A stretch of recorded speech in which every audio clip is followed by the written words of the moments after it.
আজকে এই পবিত্রতম আয়োজনের মহাত্তম জনাব সভাপতি, সমাগত কুরআন সুন্নাত ধারক বাহক, আম্বিয়ায়ে কেরামের উত্তরাধিকারী, সম্মানিত উলামায়ে কেরাম, ইমান দীপ্ত মুরব্বিয়ান, নবী প্রেমে উদ্বুদ্ধ প্রিয় যুবক ভাইসব, আমাদের উজ্জ্বল ভবিষ্যতের আশা ভরসা আজিজ তালাবা হযরত, ঐতিহ্যবাহী ইসলামী প্রতিষ্ঠান সুবহানিরাজ মাদ্রাসা আমার কাছে অত্যন্ত প্রিয় এবং অত্যন্ত মাহবুব। কারণ এই মাদ্রাসার প্রতিষ্ঠায় ঘাম ঝরা পরিশ্রম ছিল। তিনি ছিলেন উলামায়ে দেওবন্দ, বিশেষ করে খানদানের মদনীর একজন অকপট আশিক। আমি আমার দীর্ঘ অতীতে যা কিছু দেখেছি, সব সময় হযরত মাওলানা সাহেব শফিউল হক আমকুলি রহমাতুল্লাহ আলাইহিকে মদনীয়তের ব্যাপারে অত্যন্ত দৃঢ় সংকল্প পেয়েছে। আর তার কারণ ছিল এই বিশ্বে যত বুজুর্গরা আমাদের ভারতবর্ষে আত্মপ্রকাশ করেছেন এবং দুনিয়া ছেড়ে চলে গেছেন, এর মধ্যে মৌলভী রহমতুল্লাহ আলাইহি ছিলেন অন্যতম। কারণ যত বুজুর্গরা আমাদের ভারতবর্ষের ছিলেন, কার ইতিহাসে নাই যে তারা পবিত্র রওজায়ে আকদসে বসে আশকার মহব্বত সহকারে নবী করিম সাল্লাল্লাহু আলাইহি ওয়াসাল্লামের সান্নিধ্যে অবস্থান করে হাদিস শরীফের তালিম দিয়েছেন। আমার জানা মতে কুতুবুল আলম সৈয়দ হুসাইন আহমদ মাদানী রাহমাতুল্লাহ আলাইহি নজির বা তার মিসাল আমি খুঁজে পাই না। শুধু ইলমে জাহির বা ইলমে হাদিস, ওইগুলোর মধ্যে তার গভীরতা ছিল না, বরং আধ্যাত্মিক জগৎ ছিল তার বিরাট একটা অবস্থা। একটা ঘটনায় আমাকে একবারে অভিভূত করে নেয়। একজন বৃদ্ধ লোক ছিল, বৃদ্ধ হিন্দুস্তানে একজন বৃদ্ধ বয়স্ক লোক ছিল। ওই লোকটা যখনই মৌলভী রহমতুল্লাহ আলাইহিকে দেখত, তখন বলত, বাতা দৌড়া বাতা দৌড়া, বাতা দৌড়া বাতা দৌড়া, বলে দিব বলে দিব। যখনই ওই বৃদ্ধ লোকটা মৌলভী রহমতুল্লাহ আলাইহিকে দেখে বলত, তখনই মৌলভী রহমতুল্লাহ আলাইহি দূর থেকে এসে দুই হাত তুলে ওই লোকটাকে জড়াইয়া ধরতেন, বুকে বুক মেলাতেন, গলায় গলা মেলাতেন, তাকে আদর্শ ভাব দিতেন। মৌলভী রহমতুল্লাহ আলাইহির ভক্ত মণ্ডলীরা যখন ওই দৃশ্য দেখলেন, তাদের মধ্যে একটা আক্ষেপের ভাব সৃষ্টি হয়ে গেল। আমরা বৎসরের পর বৎসর মৌলানা মাদানীর খিদমতে থাকি, তার খিদমত করি, সাধনায় 24টা ঘন্টা কাটিয়ে দেয়, তার পবিত্র বুকের সাথে বুক মিলানোর সাহস পাই না, সুযোগ পাই না। কিন্তু একটা অশিক্ষিত বয়স্ক মানুষ সে যখন মতলি রহমতুল্লাহ আলাইহিকে দেখে আর বলে বাঁকা দঙ্গা, তখন তিনি নিজেই তাকে এসে ছড়াইয়া দেবেন ব্যাপার। ওই বৃদ্ধ লোকটাকে জিজ্ঞাসা করলেন, মুরব্বী সাহেব কি ব্যাপার, আপনাকে মতো সাহেব এসে বুকে জড়াইয়া ধরেন, আমরা তার কাছে থাকি, রাত দিন তার খিদমত করি, কিন্তু ওই সুযোগ ওই সাহস আমরা পাই না। কি ব্যাপার? সে জবাব দিত, বলবো না। কি জবাব দিত? বলো না, বলবো না।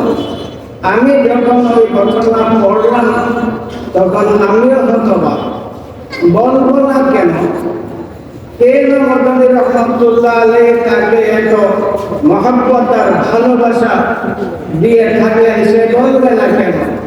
আমি তার একটা ইতিহাস সন্ধান করতে লাগলাম এবং সেই জিজ্ঞাসার জবাব খুঁজতে লাগলাম। শেষ পর্যন্ত সেই জবাব আমি পেয়ে গেলাম। দেখলাম এর আরো আগে আছে, বলবো না।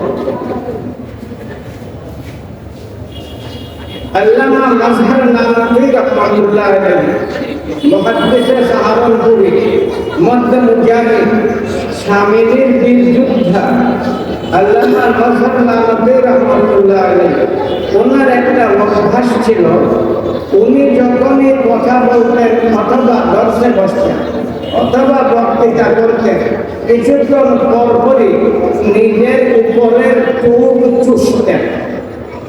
একটু পরপর উপরের চুল, বলো না, কথা বুঝে আসে, পরপরই উপরের চুল চুষতেন। তার ভক্ত, তার সৎকরা সবাই দেখত, কিন্তু জিজ্ঞাসা করার সাহস পেত না। একবার ওনাকে তারা জিজ্ঞাসা করে নিল, হুজুর বুঝে আসতো না, আপনি দর্শে হাদিসে বসলে কিছুক্ষণ পরপর উপরের চুল চুষেন, যখন ওয়াজ মাহফিলে বসেন তখন কিছুক্ষণ পরপর উপরের চুল চুষেন, এমনিতেই যদি বসে থাকেন কিছুক্ষণ পরপর আপনি উপরের চুল চুষেন, এর মধ্যে কি রহস্য রয়েছে বলুন? কিন্তু জবাব দিতে বলবো। তাহলে দেখা গেল বলবো না, একটা ধারাবাহিক কথা আছে না? না বলুন না, আছে। আমি আরো কিছু আগে দেখতে লাগলাম, জানার চেষ্টা করলাম। নবী করিম সাল্লাল্লাহু আলাইহি ওয়াসাল্লাম যখন এই নশ্বর জগৎ ছেড়ে চলে যাওয়ার পথে, সেই সময় হযরত ফাতেমা রাদিয়াল্লাহু তাআলা আনহাকে ডাকলেন। হযরত ফাতেমা রাদিয়াল্লাহু তাআলা আনহাকে কানে কানে আমার নবী কি বললেন? মা ফাতেমা রাদিয়াল্লাহু তাআলা আনহা অধীর হয়ে কাঁদলেন। মা আয়েশা সিদ্দিকা রাদিয়াল্লাহু তাআলা আনহা মা ফাতেমাকে জিজ্ঞাসা করলেন, ফাতেমা কি ব্যাপার, তুমি কাঁদছো কেন? নবী করিম সাল্লাল্লাহু আলাইহি ওয়াসাল্লাম তোমাকে কানে কানে কি বলেছেন? মা আয়েশা রাদিয়াল্লাহু তাআলা আনহা একই জবাব দিলেন, বলবো না। কিছুক্ষণ পরে আবার আমার নবী ফাতেমা রাদিয়াল্লাহু তাআলা আনহাকে ডাকলেন, আবার জিজ্ঞাসা করলেন, ফাতেমা কি হয়ে গেল? দ্বিতীয়বার নবী করিম সাল্লাল্লাহু আলাইহি ওয়াসাল্লাম তোমাকে ডাকলেন, কানে কানে চুপে চুপে কি বললেন? এরপরে তুমি হাসলে, কি ব্যাপার একটু খুলে বলো। জবাব দিলেন, বলবো না। বোঝা গেল বলবো না একটা ধারাবাহিকতা আছে না? নাই আছে, বলেন না। তাই আমি হতাশ হলাম না, আমার প্রশ্নের মধ্যে তেমন একটা কঠোরতা দেখতে পেলাম না, সন্ধান করতে লাগলাম কি ব্যাপার। মা ফাতেমা রাদিয়াল্লাহু তাআলা আনহা নবী করিম সাল্লাল্লাহু আলাইহি ওয়াসাল্লামের ইন্তেকালের পরে মা আয়েশা যখন জিজ্ঞাসা করলেন, ফাতেমা কি ব্যাপার? নবী একবার তোমাকে চুপে চুপে কি বললেন, তুমি কাঁদলে অধীর হয়ে, আবার নবী চুপে চুপে তোমাকে কি বললেন, তুমি আনন্দ মুখর হাসলে কি ব্যাপার? তখন তিনি বলেছিলেন, এখন বলে দিব। আমার নবী প্রথমে তার মৃত্যুর সংবাদ দিয়েছিলেন। আমাকে বলেছিলেন, ফাতেমা আমি দুনিয়া ছেড়ে চলে যাব, আমি আমার পিতার বিরহের ব্যথায় তার মৃত্যুর দুঃখে আমি কাটছি। দ্বিতীয়বার আমার নবী আমার পিতা আমাকে যখন ডাকলেন, তখন চুপে চুপে আমাকে বলেছিলেন, ফাতেমা সকল আগে তুমি আমার সাথে মিলবে এবং জান্নাতের সকল নারীদের তুমি সরদার হবে। ঠিক তেমন ভাবে এই বর্ণনার ধারাবাহিকতায় আমি মৌলানা বাশর নানভী রহমাতুল্লাহ আলাইহি সেই বর্ণনার ইতিহাস বুঝতে লাগলাম। পেয়ে গেলাম তারই বক্তৃতার মধ্যে, তার নিজের বক্তৃতার মধ্যেই সেই প্রশ্নের জবাবটা পেয়ে গেলাম। জবাবটাকে তিনি বলতে লাগলেন, যখন তিনি মৃত্যু মুখে পতিত প্রায়, ওই সময় তার ভক্তরা তাকে জিজ্ঞাসা করেছিলেন, হুজুর আপনি তো আমাদেরকে ছেড়ে চলে যাওয়ার পথে, রহস্যই রয়ে গেল, এখনো বলে দিন কি ব্যাপার, আপনি কেন বারবার আপনার উপরে চুষে থাকেন? তখন বলেছিলেন, শোনো, এই ভারতবর্ষের মধ্যে যখন ইংরেজরা ছিল, সবচেয়ে কঠিনতম পদক্ষেপ যা তারা গ্রহণ করেছিল তা ছিল কোরআন জ্বালিয়ে দাও, কোরআন জ্বালিয়ে ভস্ম করে দাও, কোরআন থাকবে না, মুসলমান থাকবে না। ভারতবর্ষে হিন্দুদের ধর্মগ্রন্থ আছে, খ্রিস্টানদের ধর্মগ্রন্থ আছে, বৌদ্ধদের ধর্মগ্রন্থ আছে, শিখদের ধর্মগ্রন্থ আছে, প্রত্যেক ধর্মাবলম্বীর তাদের নিজস্ব ধর্মগ্রন্থ আছে। অন্য কোন ধর্মগ্রন্থকে তারা জ্বালায় না। বৌদ্ধদের ধর্মগ্রন্থ জ্বালায় না, হিন্দুদের ধর্মগ্রন্থ জ্বালায় না, শিখদের ধর্মগ্রন্থ জ্বালায় না, মুসলমানদের ধর্মগ্রন্থ কোরআন জ্বালানোর তারা একটা প্রোগ্রাম হাতে নিল এবং সেই প্রোগ্রাম মোতাবেক তারা কোরআনের কপি জ্বালানো শুরু করে দিল। এই ভারতবর্ষের এক প্রান্ত থেকে তারা জ্বালানোর সিলসিলা শুরু করলো। হাজার হাজার নয়, লক্ষ লক্ষ কোরআনের কপি তারা জ্বালিয়ে দিল। এমনি ভাবে তারা অগ্রসর হচ্ছিল। শেষবারের মতো তারা কোরআন জ্বালানো বন্ধ করে দিয়ে আলিম উলামাকে জ্বালাইতে শুরু করলো। এমন একটা কাজ ছিল না এই দিল্লি থেকে একবারে পাকিস্তানের খাইবার পর্যন্ত যে বিশ্ব রুট দেওবন্দের পার্শ্ব হইয়া চলেছে, ওই গাছের লক্ষ লক্ষ ঢাল ছিল, একটা ডাল খালি ছিল না যে ডালের মধ্যে কোনো না কোনো আলিমের লাশ লটকানো ছিল না। ডব্লিউ হান্টার নিজে লিখেছে, আমি একবার দিল্লিতে বিরাট দুর্গন্ধ অনুভব করতে লাগলাম, অত্যন্ত অসহনীয় দুর্গন্ধ। আমি ওই দিকে চলতে লাগলাম, কোথা থেকে দুর্গন্ধ আসে? যখন সেই দিকে বসলাম, দেখলাম আলিম উলামা দিকে উলঙ্গ করে তাদের হাত পা বেঁধে তাদেরকে জীবিত অবস্থায় আগুনে নিক্ষেপ করে ঝালানো হচ্ছে। মাসাল্লাহ নবী রহমাতুল্লাহ আলাইহি বলেন, এমনি ভাবে যখন মুসলমানদের উপর অত্যাচার আর জুলমের সিল রুলার চলতে থাকলো, আমরা আর বসে থাকতে পারলাম না। আমরা আলিমুল আমাদের সমন্বয়ে কাসিমুল উলুম ওয়াল মারিফা কাসিম নানভী রহমাতুল্লাহ আলাইহি, কাজী ইমদাদুল্লাহ মুহাজির মক্কি রহমাতুল্লাহ আলাইহি, ফকিহুল উম্মাহ রশিদ আহমদ গঙ্গোহী রহমাতুল্লাহ আলাইহি, হাফিজ জামিন শহীদ রহমাতুল্লাহ আলাইহি, এই ধরনের কেবার উলামার মাধ্যমে আমরা একটা সিদ্ধান্ত গ্রহণ করলাম, আমরা যুদ্ধ করব, আমরা যুদ্ধ করব। কিন্তু আমাদের সামনে প্রশ্ন আসলো, আমরা সংখ্যায় অল্প, আমাদের অস্ত্র বলতেই নাই, যুদ্ধের কোনো প্রশিক্ষণ নাই, এই বিরাট মহাশক্তির সাথে আমরা যুদ্ধ করবো কেমন করে? কিন্তু কাসিম উলুম ওয়াল মারিফা কাসিম নানভী রহমাতুল্লাহ আলাইহি সেই প্রস্তাব এবং তার পক্ষে যখন দলিল প্রমাণ উপস্থাপন করলেন, তখন আমরা যুদ্ধ করার জন্য প্রস্তুত হয়ে গেলাম। 2 নম্বরে আমাদের মধ্যে আলোচনা চললো, আমরা কোথা থেকে যুদ্ধ শুরু করব। তখন সেই যুগে ভারতবর্ষের মধ্যে সবচেয়ে কঠিনতম দুর্গ ইংরেজদের ছিল সামেলির মধ্যে। তাদের ধারণা ছিল ভারতবর্ষের সকল দুর্গ যদি বিদ্রোহীরা জয় করে নেয়, তবে সামেলি দুর্গ জয় করতে পারবে না। আধুনিক উপায়ে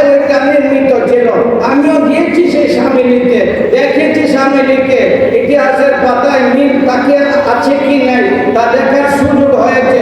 সেই সামিলির দুর্গ ছিল সবচেয়ে তাদের দৃষ্টিতে কঠিনতম এবং আধুনিক উপায়ে নির্মিত। তাদের ধারণায় ওই দুর্গ কেউ জয় করতে পারবে না। যেমন ইহুদদের খয়বরের দুর্গ ছিল তাদের কাছে সবচেয়ে নিরাপদ দুর্গ। তাদের বিশ্বাস ছিল মুসলমানরা ওই দুর্গ জয় করতে পারবে না। কিন্তু ওই দুর্গ জয় করার পথে শুধুমাত্র একজন সাহাবা হযরত আলী রাদিয়াল্লাহু তাআলা আনহুর গৌরব গাথা অবদান রয়েছে। সুবহানাল্লাহ। ঠিক না ঠিক বলো না? হযরত আলী যখন খয়বরের দুর্গে ঢুকে গেলেন, বীর বিক্রম অগ্রসর হতে লাগলেন। খয়বরের যে গেটকে সেই যুগের 40 জন উঠাইতে পারত না। হযরত আলী রাদিয়াল্লাহু তাআলা আনহু ওই গেটকে টান দিয়ে বাম হাতে ধারণ করে ঢাল হিসেবে ব্যবহার করে আগে অগ্রসর হতে লাগলেন। সুবহানাল্লাহ। তাদের মধ্যেও ছিল একটা বীর পুরুষ। বীরকে বীরই বলতে হয়, সে হোক না বেঈমান বা কাফির। সেও বীর ছিল, তার নাম ছিল মুরাকাব। মুরাকাব যখন জানলো যে আলী যুদ্ধের ময়দানে সে চ্যালেঞ্জ করে অগ্রসর হচ্ছে, তার সহ্য বীর্য গর্জে উঠল। সেও বাহির হয়ে আসলো, একদম আলী রাদিয়াল্লাহু তাআলা আনহুর মুখোমুখি হয়ে গেল। দেখলো ছোট দেহধারী একজন মানুষ, একবার অল্প বয়স্ক আলী ছোট দেহধারী অবহেলার দৃষ্টিতে দেখতে লাগলো এবং তাকে লক্ষ্য করে কবিতার মাধ্যমে চ্যালেঞ্জ করতে লাগলো। বলতে লাগলো, আলী তুমি আমাকে চিনো? তুমি আমাকে চিনো? আমি কে? কাদে কাদে ফাতে ধায়ে বালু আন্নি মুরাক্কাব, কাদে কাদে ফাতে ধায়ে বালু আন্নি মুরাক্কাব, শাহাদি সিলাহি বদরুল মুরাজ্জাব, ইদিল হুদুব আকবারাত তালাহাব। কবিতার মাধ্যমে সে তার পরিচিতি দিতে লাগলো। হযরত আলী রাদিয়াল্লাহু তাআলা আনহুকে, আলী তুমি চিনো আমি কে? আমার নাম মুরাক্কাব, আমি যুদ্ধাস্ত্রে সুসজ্জিত। আমি যখন যুদ্ধের ধামানো শুনি তখন অগ্নিশর্মা হয়ে যাই। তার কথা শুনে বীর পুরুষ হযরত আলী রাদিয়াল্লাহু তাআলা আনহু বীরত্ব গর্জে উঠল। তিনিও তাকে লক্ষ্য করে একটা কবিতা আবৃত্তি করেছিলেন। এক কাফিরের বাচ্চা, এই ইহুদের বাচ্চা, আল্লাহ্বাদি আমাকে চিনো আমি কে? আল্লাহ্বাদি সাম্মাতনি উম্মি হায়দারা, আল্লাহ্বাদি সাম্মাতনি উম্মি হায়দারা, কালাইহি বাবাতিন কারিহাল মানজারা ওয়া ফিহিম বিসায় কানা সামদারা। ইহুদের বাচ্চা, তুমি আমাকে চিনো আমি কে? আমি কে? আমার নাম জন্মের পরে আমার মা আমার নাম রাখছে হায়দর। আমি জঙ্গলের একটা তীব্র সিংহের মতো। দুশমন যখন আমার হাতের নাগালে আসে তখন তার অস্তিত্ব আমি পানি পানি করে দিই। আল্লাহু আকবার। এই বলে তার মাথায় করলেন আঘাত। ফাফারাকা রাসা, এক আঘাতে তার মাথা ছিন্ন ভিন্ন করে দিলেন।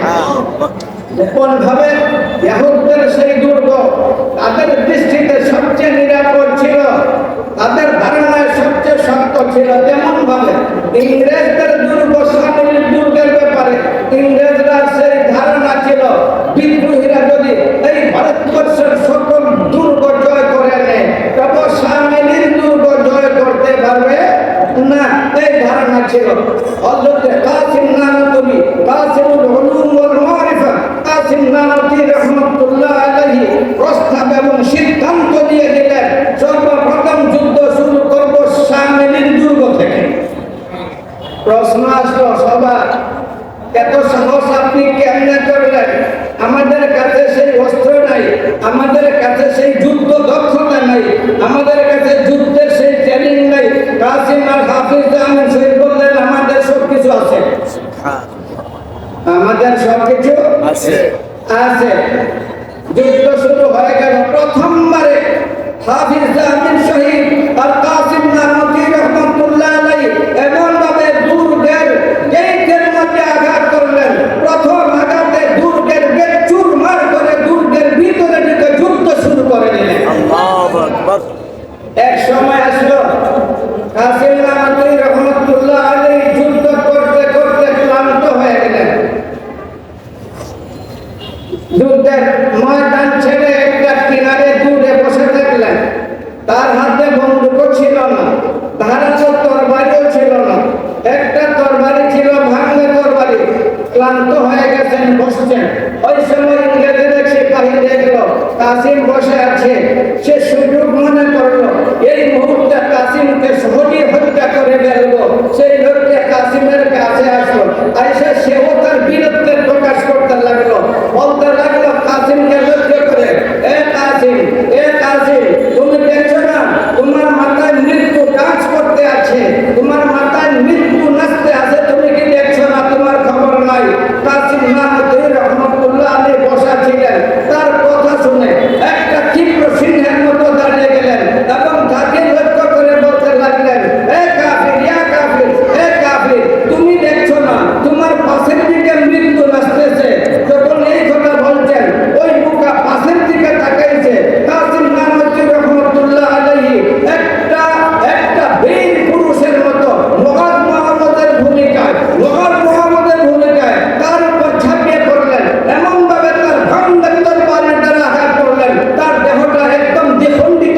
মাজহার নামতুই রহমাতুল্লাহ আলাইহি বলেন যুদ্ধ চলল, বিজয় আমাদের কদম চুম্বন করলো, আমরা জয়ের কথা ঘুরাইলাম, কিন্তু ইংরেজের কলিজে আগুন লেগে গেল। তারা চেষ্টায় লেগে গেল কিভাবে ওই দুর্গকে আবার উদ্ধার করতে পারে। তারা নতুন ভাবে প্রস্তুতি নিতে লাগলো, আমরা নতুন করে প্রস্তুতি নিতে লাগলাম। আবার যুদ্ধ শুরু হয়ে গেল। আমাদের বীর যোদ্ধা হাফিজ আমিন শহীদ রহমাতুল্লাহ আলাইহি তিনি শহীদ হয়ে গেলেন। তার গায়ে বুলেট ঢুকলো, এখনো সেই রক্ত মাখা পাগড়ি আছে, এখনো আছে রক্ত মাখা পাগড়ি, এখনো রক্ত মাখা সেই কুর্তা কামিজ তার আছে।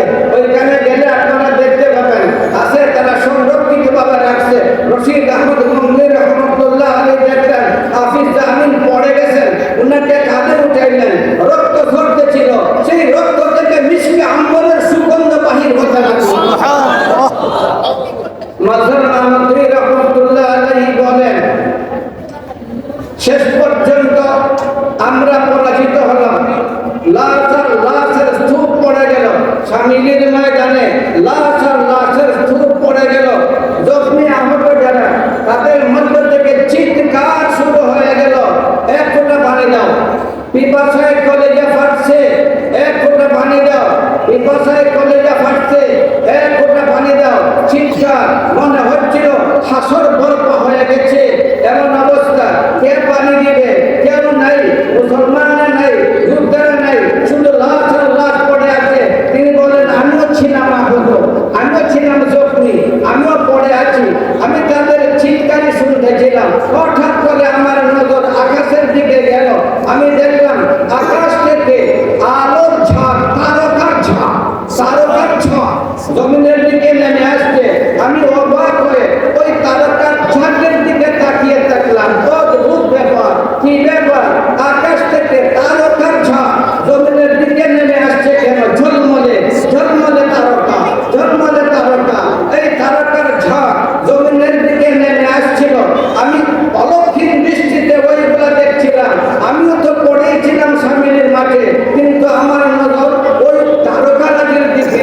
অল্পক্ষণের মধ্যে ওই তারকার ঝাঁক একদম সামিলির মাঠের কাছে চলে আসলো। আমি দেখলাম তারকা না, মহিলাদের দল। তার বাসায় মাজহার নামতুইর বাসায় খুরের দল, এটা আমার বাসায় না।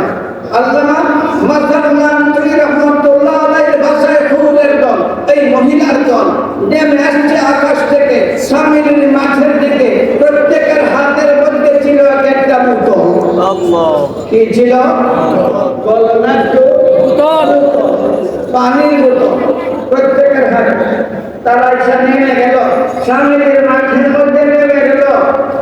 যে দিক থেকে তারা চিৎকার শুনত সেই দিকেই তারা দৌড়াতো, বোতল হাতে নিয়ে তাদেরকে পানি পান করাতো। যে ওই বোতলের পানি পান করত সে চিরকালের জন্য শান্ত হয়ে যেত। সুবহানাল্লাহ। এমনিভাবে পানি পান করানোর সিলসিলা চলতে লাগলো। আল্লামা মাজহারি রহমাতুল্লাহ আলাইহি বলেন আমি তো পড়েছিলাম সামিলির মাঠে, আমি ওই সবগুলা শুধু দেখতেছিলাম। এমনিভাবে পানি পান করানোর সিলসিলা চলছে, আর চিৎকারের আওয়াজও ধীরে ধীরে কমে আসছে। শেষ পর্যন্ত একবার সামিলির মাঠ নীরব হয়ে গেল, আর আওয়াজ নাই। ওই সময় আমার এমন পিপাসা লাগলো, আমি একবারে পিপাসায় কাতর হয়ে গেলাম। আমি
দিবে, তারা আমার নবীর দ্বীনের খিদমত করবে। সুতরাং তার মুখে কেন লাগাইলি এই বোতল, এই বলে ধমক দিয়ে হাত থেকে যে নারী আমাকে আমার মুখে বোতল লাগিয়েছিল তার হাত থেকে ধমক দিয়ে বোতল কেড়ে নিল।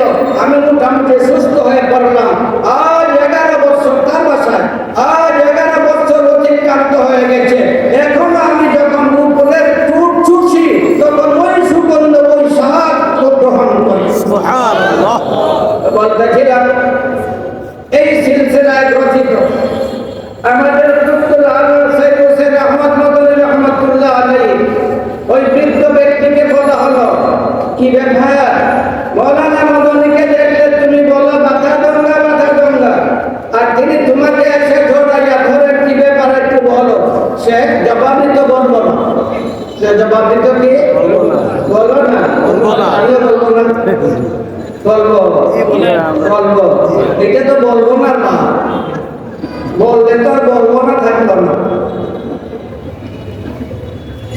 মদনী রহমাতুল্লাহ আলাইহির ইন্তেকালের পরে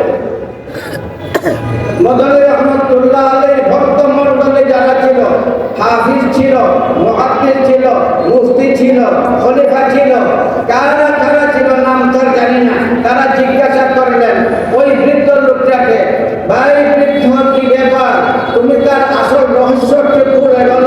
তখন সে জবাব দিল, হ্যাঁ এখন বলে দিব, এখন বলে দিব। তখন সেই বৃদ্ধ লোকটা বলেছিল, ভাই একবার ঘন রাতের ঘন অন্ধকারে আমি জম্মু শরীফের দিকে যাত্রা শুরু করলাম, যেখানে রয়েছে রশিদ আহমদ গঙ্গুহি রহমতুল্লাহ আলাইহির কবর, যেখানে রয়েছে শাহ কুদ্দুস রহমতুল্লাহ আলাইহির কবর। আমি সেই গঙ্গুর দিকে যাত্রা শুরু করলাম। রাতের ঘন অন্ধকার, একবারে নীরব নিথর সরাটারা, আমি আশকের মহব্বতের আবেগে সেই গঙ্গুর দিকে অগ্রসর হতে লাগলাম। যখন আমি অনেকটা দূরেই ছিলাম তখন আমি হঠাৎ করে দেখতে পাই গঙ্গু শরীফে একটা ঘর ছিল, ওই ঘরে ঘর নাই, আমিও দেখছি ঘর নাই, একটা ঘর ছিল, সেই ঘরে গিয়ে আমাদের বুজুর্গরা চিল্লাখুশি করতেন, সাধনা করতেন, জিক্র আজকার করতেন। ওই ঘরের দরজা লাফাইতেছে, দরজা লাফাইতেছে, দরজা লাফায়, দরজা দরজা বুঝত লাফায়, বুঝত দরজা লাফায়, দরজা লাফায়। আমার চোখে পড়লো, বৃদ্ধ লোকটা বলে আমার চোখে পড়লো ওই ওই গঙ্গু শরীফের সেই ঘর, এই ঘরের দরজা লাফায়। আমি যখন দূর থেকে দেখলাম আমি ভীত হয়ে গেলাম, অদ্ভুত ব্যাপার, কি ব্যাপার, দরজা লাফায়, দরজা লাফায়, দরজার কি আবার প্রাণ আছে, দরজা লাফাইবে কেন, কি অদ্ভুত ব্যাপার। আমাকে ভয় কাতর করে দিল, আমি দাঁড়িয়ে গেলাম, কিন্তু পাশে ফিরত আসার মতো সাহস ছিল না, আগে বাড়ার মতো সাহস ছিল না। আমি অনেকক্ষণ দাঁড়িয়ে থাকলাম, পিছে ফেরার মতো সাহস নাই, আগে বাড়ার মতো সাহস নাই। শেষ পর্যন্ত সিদ্ধান্ত নিলাম পাশে যখন যাইতেই পারবো না তাহলে আগে অগ্রসর হবো, আগে চলবো, যা ঘটার ঘটবে আগে যাবো। আমি ধীর গতিতে আগে অগ্রসর হতে লাগলাম। আর যখন প্রায় কাছে পৌঁছে গেলাম তখন আরো অদ্ভুত ব্যাপার, শুধু লাফায় না, জিক্রের তালে তালে লাফায়, জিক্রের তালে তালে লাফায়, জিকির করে আর জিক্রের তালে তালে লাফায়। লা ইলাহা ইল্লাল্লাহ, লা ইলাহা ইল্লাল্লাহ, লা ইলাহা ইল্লাল্লাহ, জিক্রের তালে তালে লাফায়। তখন আমি আরো ভয়ে ক্ষত হয়ে গেলাম, আরে কি আজীব ব্যাপার, দরজা আবার জিকিরও করে আবার লাফায়, দরজায় লাফায় না মানুষ লাফায়, বলো না কি দেখতেছেন, দরজা লাফায় না মানুষ লাফায়? মানুষ যদি জিকিরের সময় লাফায় তাহলে সে পাগল, পাগল না ভালো, বলো না। মানুষ জিকির করবে তার বিধান অনুসারে, দরজা লাফায় জিকির করে, মানুষ লাফায় না। মানুষ যদি লাফায় উলঙ্গ হইয়া যায়, এমন ভাবে তার ইশকের আগুন চলে, তার কুর্তা খুলে যায়, তার পায়জামা খুলে যায়, গাছের উপর উঠতে থাকে, ওইটা ভালো মানুষ না পাগল, বলো না, উড়ে বলো না, উড়ে বলো না, পাগল, ওইটা বিধান নয়, ওইটা পাগলামি ছাড়া আর কিছুই না। তিনি ভয়ে একবারে সন্ত্রস্ত হয়ে গেলেন, ভাবলেন এখন কি করা যায়। পাশে যাওয়ার চেষ্টা করলেন, শরীর কাঁপছে, ফিরে যাওয়ার কোনো সুযোগ নাই, কিন্তু আগে বাড়ারও কোনো সুযোগ নাই। শেষ পর্যন্ত সিদ্ধান্ত নিলেন যা ঘটবার ঘটবে, আমি ওই দরজার কাছে চলে যাব, দেখবো কি ব্যাপার। যখন একদম কাছে চলে গেলেন তখন তিনি ভালো করে বুঝতে পারলেন দরজার আওয়াজ নয়, দরজার লাফায়, দরজার লাফায়, কিন্তু তার ভিতরে কে জিক্রের মধ্যে মশগুল আছে। ওই দরজার ভিতরে যে আছে তার জিক্রের তালে তালে দরজা লাফায়। তখন তিনি শান্ত হয়ে গেলেন, অবশ্যই ঘরের ভিতরে কেউ আছে, আমার ভয়ের তো কারণ নাই, দরজা কেন লাফায় আর কে জিকির করে আমি দেখবো। আমি আমাকে গোপন করে কিনারে বসে থাকলাম, একবার তো তার জিকির শেষ হবে, একবার তো বাহির হয়ে আসবে, আমি দেখে নিব কি সেই মহান ব্যক্তি যার জিকিরের তো প্রভাব, তার জিকিরের আসর পড়ে গেছে দরজার উপর, দরজা তার জিকিরের তাড়াতাড়ি লাফাইতে শুরু করেছে, আমি তাকে দেখবো। আমি চুপে চুপে বসে থাকলাম, যখন তার জিকির, তার দোয়া শেষ হয়ে গেল, দরজা খুলে তিনি বাহির হয়ে গেলেন, দরজা শান্ত হয়ে গেল। বাহির হওয়া মাত্র আমি দেখি আমার শেখ, আমার শেখ, আমার শেখ কুতুবুল আলম সাইয়্যিদ হোসেন আহমদ মদনী রাহমাতুল্লাহ আলাইহি বাহির হয়ে আসছে। আল্লাহু আকবার। বৃদ্ধ লোকটা বলে আমি ভয়ে নিজেকে একেবারে গোপন করে নিলাম যাতে হযরত আমাকে দেখতে না পান, কিন্তু আমাকে দেখেই নিলেন, আমাকে দেখেই নিলেন, আমাকে দেখার মাত্র ছড়াইয়া ধরলেন এবং আমাকে বলতে লাগলেন খবরদার किसी से बताना नहीं, খবরদার किसी से बताना नहीं, সাবধান, কারো কাছে বলতে পারবে না, কারো কাছে বলতে পারবে না, কারো কাছে বলতে পারবে না। তখন আমি ওয়াদা করেছি আমি কারো কাছে বলবো না। আল্লাহ। সুতরাং তার জীবদ্দশায় তোমরা যখন আমাকে জিজ্ঞাসা করেছ তখন আমি বলেছি বলবো না, এখন তিনি নাই তাই বলে দিলাম। উনি হচ্ছেন আমাদের শেখ কুতুবুল আলম সাইয়্যিদ হোসেন আহমদ মদনী রহমাতুল্লাহ আলাইহি, যার আশিক এই আপনাদের হুজুর, এই হুজুর, এই মাদ্রাসার হুজুররা, এই মাদ্রাসার উস্তাদরা, এই খানদানের আশিক, এই সিলসিলার আশিক। আল্লাহ আপনাকে আমাকে সবাইকে ওই সিলসিলায় রাখা সঠিকভাবে জীবন পরিচালনার তৌফিক দান করুন। আমিন। সবাই বলুন আমিন। আরো জোরে বলুন আমিন।